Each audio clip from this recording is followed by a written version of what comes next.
Hi there.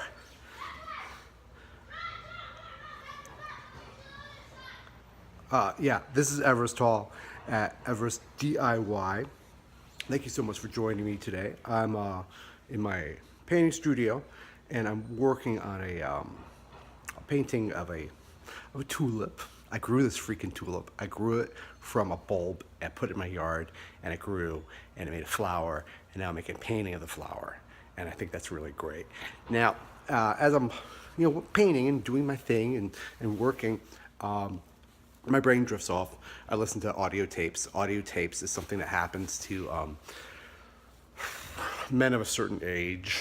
We tend to get bored with our own music because we've listened to it for 30 years and distrust new music because it's crap, because it's not our music. So we need something to listen to, so it's usually NPR or audio tapes.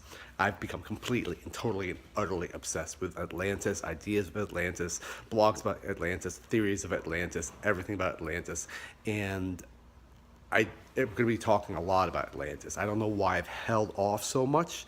I think it's because Atlantis is such an important part of my life and the dreamscape that I'd like to inhabit. Now, I'm going to tell you what happened. There was a worldwide civilization that we call Atlantis. And about 12,000 years ago, there was an event, supernova had an event. It sent some debris our way. This debris and formed these giant comets, went through the solar system and wobbled everything, threw Jupiter off, and everything's kind of like a little off kilter. Turned us on our axis. That's why we have the precession of the equinox now. And debris from this comet landed on Earth and melted the glacial sheet. This sudden impact and sudden melting of the glacial sheet caused a worldwide deluge, which is the flood in the Bible. The Mayans have floods. Everybody has a flood story.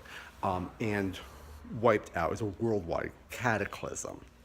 The inhabitants of what was Atlantis were in the middle of the Atlantic on the ridge.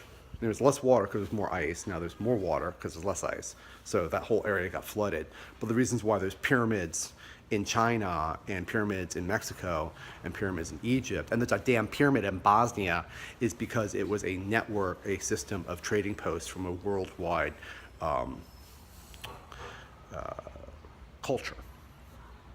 And one of the things about Atlantis is, you get kind of lost up on this idea that things were better and that you lost something along the way.